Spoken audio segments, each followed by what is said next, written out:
Magandang gabi sa ating lahat. Ito na ang update sa bagyong Igme na nabuo po alas 2 po kaninang hapon. Ang update po na ito ay mula sa ating ipinalabas na bulletin kaninang alas 5 ng hapon. So ang low pressure area po, silangan po ng extreme northern Luzon ay isa ng ganap na bagyo at tinawag po natin itong bagyong Igme. Huli pong namataan ito sa layong 530 km silangan, hilagang silangan ng Itbayat, Batanes. Taglay po ang lakas na hangin na 55 km per hour malapit sa gitna at pagbugsong umaabot naman po hanggang 70 km per hour. Ang bagyong Igme po ay inaasahan po nating kikilos pahilagang kanluran sa bilis na 15 km per hour.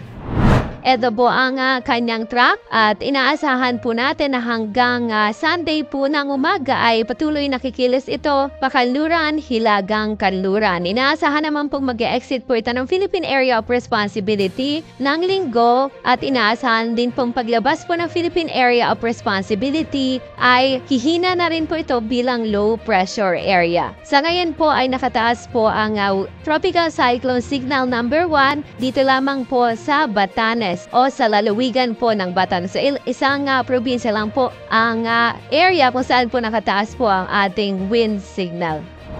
Samantala, ang mga pagwala naman po dulot po ng bagyong Igme at ng southwest monsoon ay inaasahan ngayong araw hanggang bukas po ng hapon dito po sa may bahagi po ng Zambales. So, malakas hanggang sa matinding mga pagulan po ang inaasahan po ngayon hanggang bukas sa Zambales. Samantala, katamtaman hanggang sa kung minsan ay malalakas na mga pagulan naman sa Ilocos Region, Babuyan Islands at Bataan. Samantala po, dahil naman po sa habagat pa rin po ay inaasahan po na magiging katamtaman hanggang sa malakas din po ang mga pagulan dito po sa Pangasinan, dito po sa Zambales at Bataan simula bukas po ng hapon hanggang sa linggo po ng hapon. Samantala, yung direktang epekto naman po ng ulan na dala po ng bagyong Igme na asahan po na magbibigay na ng katamtaman hanggang sa kung minsan ay malakas na pagulan dito po sa may Batanes. Samantala, bukas naman po ng hapon hanggang sa linggo po ng hapon ay inaasahan na malakas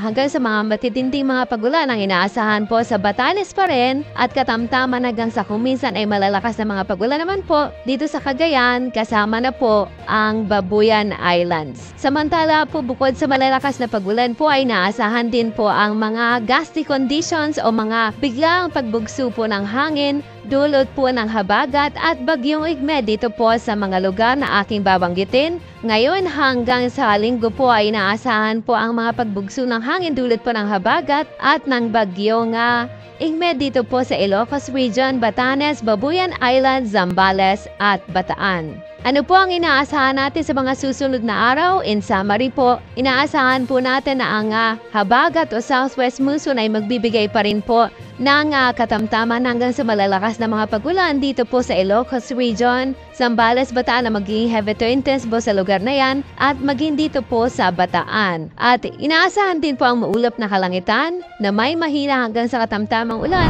at kung minsan po meron din po malalakas na mga pag-ulan dulot po ng thunderstorms dito po sa nalalabing bahagi ng Luzon, bagay sa ilang bahagi po ng Visayas. Samantala naman yung bagyo Igme ay inaasahan din pag magbibigay ng katamtaman hanggang sa malakas na mga pagulan naman dito po sa dulong hilagang Luzon bukas hanggang sa linggo.